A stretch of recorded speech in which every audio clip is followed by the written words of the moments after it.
Have you ever swiped your card and felt fine in that moment, but then a little bit later you felt really uneasy? Now, I'm not talking about panic, just that quiet thought of, deal with this later.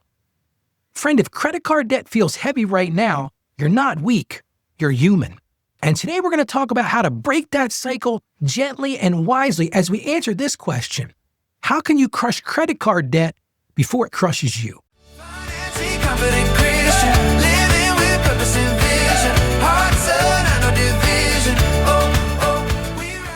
Hey friend, Ralphie Step Jr. here. Welcome to Financially Confident Christian, where we learn how to walk through life and money with wisdom, with peace, and with a heart anchored in God's truth. My mission is simple: to help you break that cycle of financial shame, help you build steady habits rooted in faith, and work to become the kind of believer who handles money with clarity, with confidence, and with spiritual purpose. Yesterday we talked about borrowing and whether good debt really exists. Today we're going to get real specific, because credit card debt is one of the most common places where peace quietly slips away. I've seen it in my own life. So let's slow this down and talk about how to stop the cycle before it tightens any further. A listener asked me, Ralph, I'm paying my credit cards, but that balance barely moves.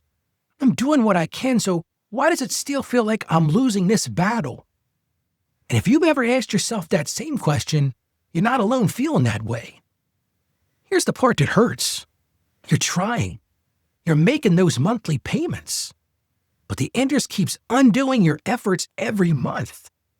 And that can really make you feel discouraged. For so many of us, it even makes us feel ashamed. Like you start thinking, I should be further along by now, Ralph. Friend, that isn't a character flaw. It's actually how credit card debt is designed to work. Credit cards carry some of the highest interest rates most households will ever face. The highest. That means when you pay only the minimum payment, most of your money goes to interest, never to freedom.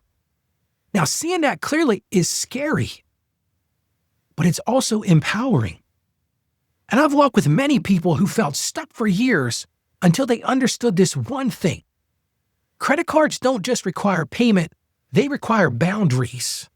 And once that clicked, once that went off in their mind, everything began to change. I remember someone telling me, Ralph, I wasn't reckless. I just kept swiping when things got tight.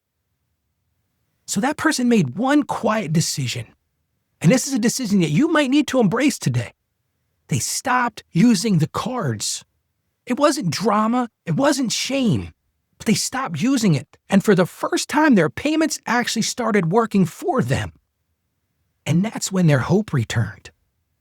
So here's the question to sit with today. Is this card helping me live or quietly keeping me stuck? Let's talk about what wisdom looks like right here and right now. Here's the thing I want to start with. Credit card interest turns time into an enemy. It really does.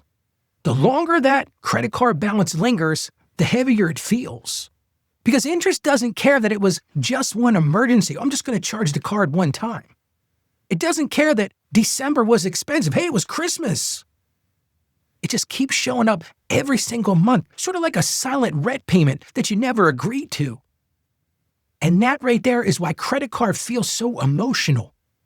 You can be trying your hardest. You could be making those payments diligently. You can be being responsible and still feel like you're losing ground. Because honestly, time is working against you instead of for you. The balance sits there and it starts to feel personal.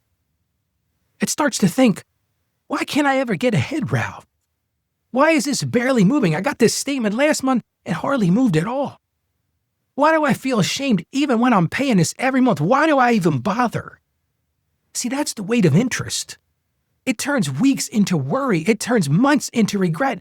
And if you let it linger long enough, it actually starts stealing your future. Not just your money, it steals your peace, it steals your confidence, and for so many of us, it steals our sleep. But here's one of the answers to the question. Paying more than the minimum is how momentum actually begins. See, if you just pay the minimum payments, you are never going to see progress, because those minimum payments create permission. You might be saying, Ralph, that's bold. Yes, but it's true. Permission to keep that debt alive forever. Permission to keep the bank comfortable. Hey, the banks love this. They want you to keep paying interest. That's how they make money.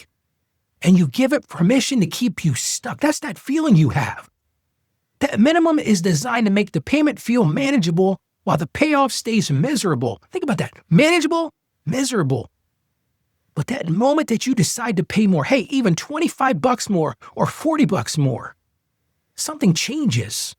Because now you're not maintaining, you're actually attacking. Now you can see that balance actually dropped. Now the interest charge starts shrinking. And now you start to feel movement. And that momentum is powerful. See, momentum is what makes you believe, oh yeah, I can do this, can't I? Not because you became a different person, not because you got a huge raise, but because you finally stopped playing defense and you started going on offense, you started attacking. Here's the thing I want you to understand though. Freedom can't grow while new charges keep appearing. This is when it's hard, but it's simple. Think about this for a second. You can't dig out while you're still digging in. Hey, if you're still burying yourself in debt, you're not going to dig out of that. So if that credit card keeps getting swiped, the payoff date keeps moving farther and farther along. And it does something to your brain. And I truly believe this. It creates this weird cycle where you think, what's the point? Have you ever felt that? I felt that so many times. What's the point?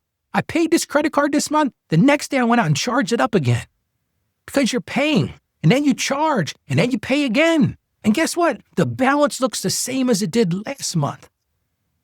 So here's the line in the sand I'm going to encourage you to draw today. If you really want freedom, you need a pause button. Now, I'm not talking about forever pause button, not I'll never enjoy life again, just a pause. A season where you say, we are not funding our life with tomorrow's money anymore. Because every new charge is you borrowing peace from the future. And the future is always going to send the bill. So here's one thing you might want to consider. Consider switching to cash or debit because it creates awareness, not punishment. Now, a lot of people say, Ralph, that's being extreme. You're telling me I got to be guilty. No, that's not what I'm saying at all. This is about clarity. See, the problem is credit cards make spending feel like air. Oh, this is easy. Swipe, tap. Hey, it's so easy now. You just put your card up to the machine. Bing, it's done. But there's no friction. There's no awareness. It's just you don't even see it. And that's why I love cash and debit because they do one powerful thing. They make your spending feel real again. You see it. The cash is leaving your hands. You feel it. It's in your hands. You notice it because your wallet's empty. And that awareness is where change starts. Not because you're trying to be good, but because you're finally honest about what your life costs. So don't think about it as punishment. Think about it as a reset. It's you saying, I want to feel my money again. I want to be awake in my decisions. Because you can't manage what you barely notice. And also, this isn't about restriction, it's about relief. Let's tell the truth.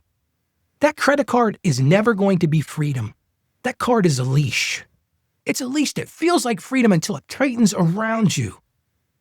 And some of you have been living with that tightness for so long, you just think it's normal.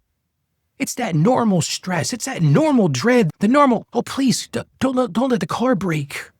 That normal, don't look at the balance yet. But what you actually want is relief.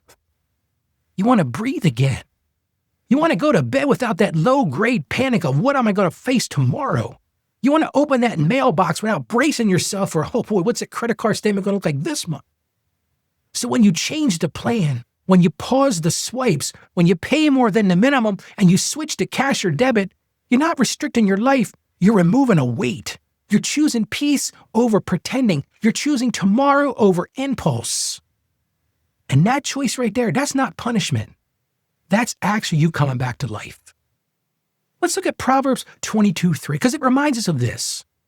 The prudent see danger and take refuge, but the simple keep going and pay the penalty. Now you might say at first glance, that verse is harsh. It's not harsh. It's protective. God's wisdom helps us notice danger early and choose safety with confidence. Let's pray. Lord, we just thank you for giving us wisdom to recognize what's weighing us down. Help us pause when danger appears and choose refuge instead. Give us courage to change the habits and trust you with each small step that we make in our lives. Lord, and we ask this In Jesus' name, amen. Here's your step today. If you're carrying credit card debt, I want you to make a clear decision to stop using credit cards until it's paid off.